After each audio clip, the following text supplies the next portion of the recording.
Hey yo, football fans, it's another great year. Fantasy football fiends, grab your beer.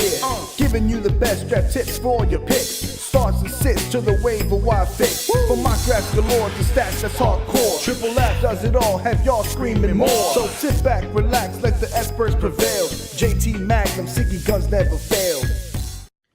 What is up, Fantasy Football Fiends? My name is Ziggy Guns, along with JT Magnum. And it is week 15. We're going to be talking about waiver wire pickups, our studs, duds, and Papa Sans. And it's playoff time. This is it for all the marbles. Unfortunately, in my league, I think I missed it out by one game. You, JT, you get to go all the way to the finals. You get to go for that ring. In the other league, I'm going for a ring. The one where we first signed up and you didn't jump in time. Yeah, I didn't get in so there. So we might have a chance to still get 2 rings. So that'd be pretty cool, though. So yeah, let's go ahead and start with the waiver pickups. What we got? The first one off the waiver wire is Josh McCown, and he's been obviously killing it right now with Chicago, even to the point where I don't think they're going to bring Jay Cutler back. Like he's this guy McCown seems to know the offense better. He's on fire. He's a gunslinger, and on top of that, he's been accurate. Like not throwing interceptions, not turning the ball over, poised in the pocket. And if you're in the playoffs and you need a quarterback, say you don't have an Aaron Rodgers because he's not been in and you've been struggling to find that quarterback, you have an Andrew Luck who's been sucking, and Eli Manning who's been sucking all year, grab McCown now. The guy has been killing it with those receivers, and he's just been, I mean, what does he have, like averaging like 300-something yards a game and like 3 touchdowns pretty much. It's been crazy with him. Yeah. And now it's gotten to the point where people are talking about maybe benching Cutler for the rest of the year and having McCown in there. Yeah. Yeah, I think it's a good pickup. What Definitely. else we got? For running backs, we have 2 of them, Toby Gerhart and Marcel Reese. And who's that? I keep forgetting the running back from the Rashad Jennings got hurt for Oakland. Marcel Reese came in, ran for 100 yards. Toby Gerhart came in for Adrian Peterson, had a great game, even had a go-ahead touchdown in one of those until the Ravens came back and scored a go-ahead touchdown. And then there was that crazy game going on.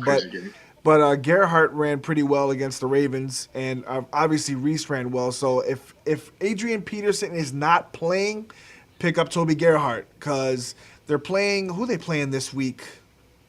Minnesota's playing Philadelphia. Philadelphia gives up a lot of yards. They're not like the greatest run defense team, so I would say pick him up while you can. He runs hard. Oh, yeah. Definitely worth a pickup, especially if Adrian Peterson is out. So that's a starting running back. And in my opinion, they're already going to start moving towards, letting these guys, play more anyways. So he's going to get a lot of carries. We've already starting to see that even before Peterson got hurt. So definitely worth a pickup. And certainly Reese, if Jennings is going to be out again, and he tore it up, and he's a good running back. So yeah, and he catches he catches the ball out of the backfield.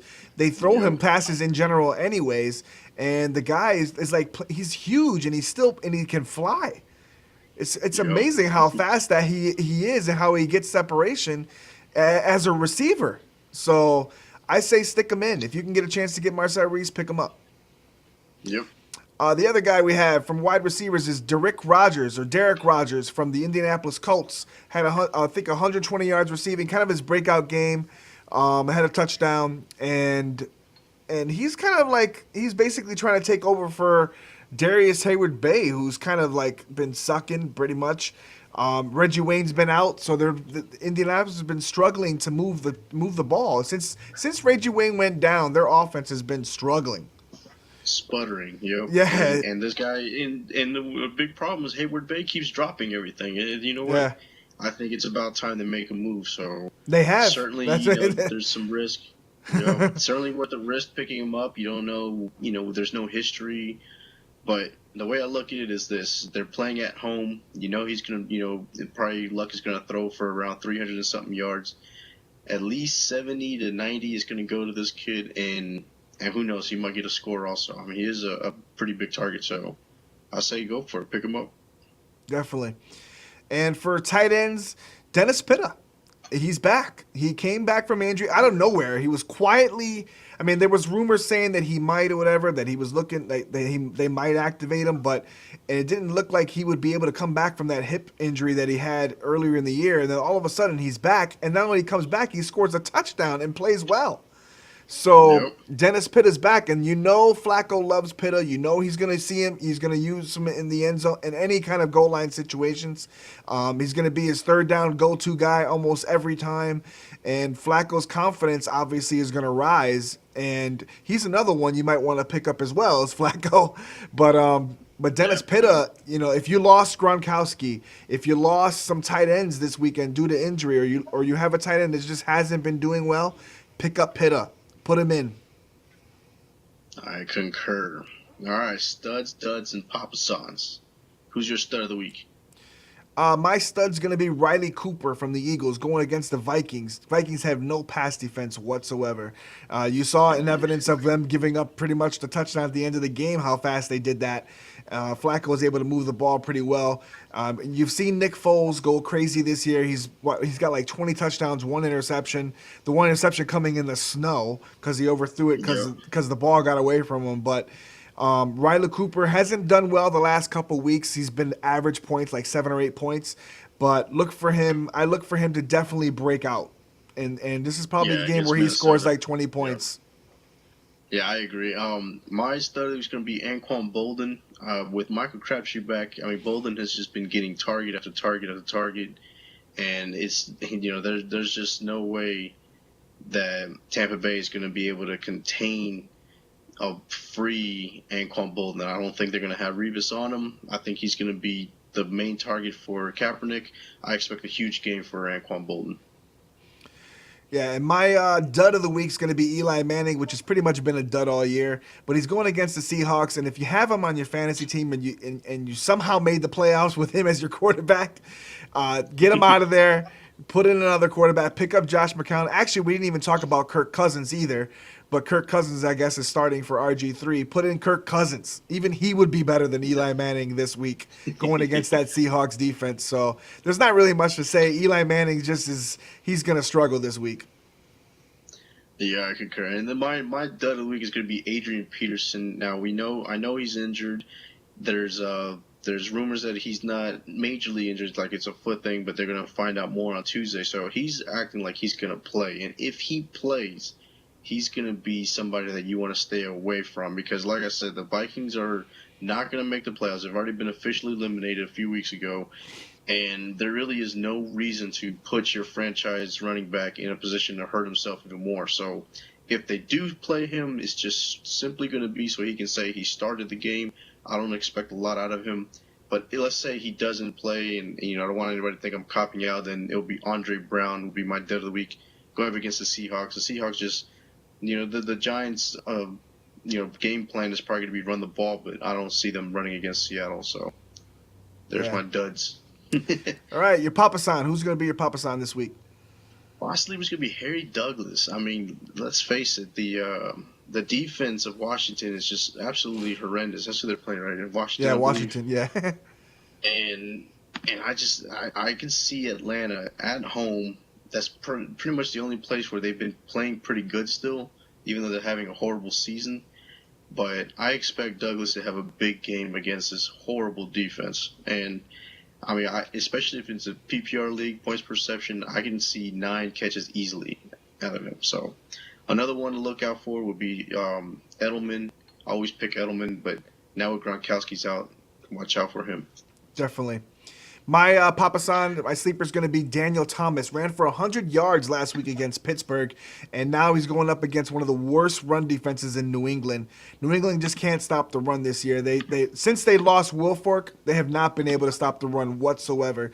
So obviously coming off that game, and obviously Miami not wanting to play Lamar Miller, or either he's hurt. I can't recall which of the two it is.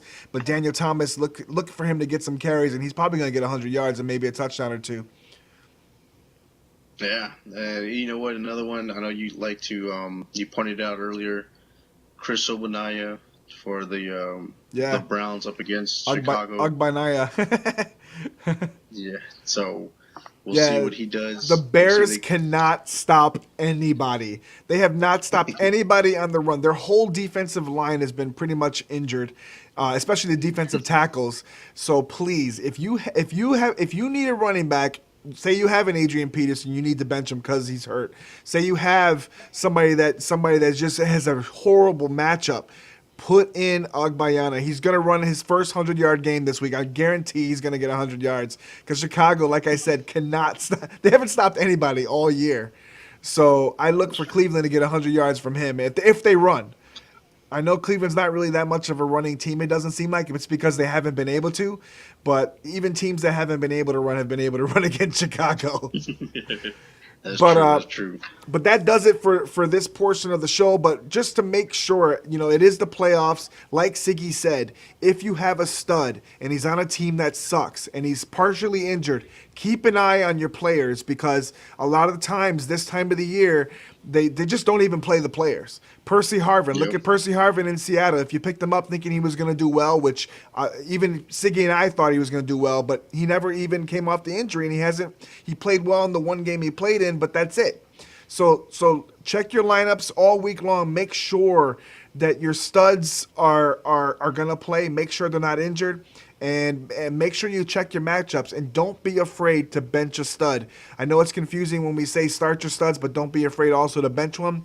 If you got a player like Victor Cruz or Hakeem Nicks going obviously against the Seattle secondary, they pretty much shut everybody down every week. Don't start them. Find another wide receiver to put in the game. Find somebody else to put in that has a favorable matchup, even if it's somebody that may not be a star. Just figure out who your players are and who your matchups are and start them because this is crunch time. This is where it all matters. You're either trying to win some money or trying to win a ring like I am. Yeah. Hopefully you get that ring, man. Yeah. Well, good luck, everybody, on your fantasy teams and your fantasy playoffs if you're in them. Yeah, and don't forget to tweet at us. We'll try our best to answer all the tweets we can, and good luck. Enjoy the week 15 and enjoy your playoffs. And hope it's not too nail biting or computer screens get broken or anything happens. But but have a great weekend. All right, Fantasy Football Fiends, we out.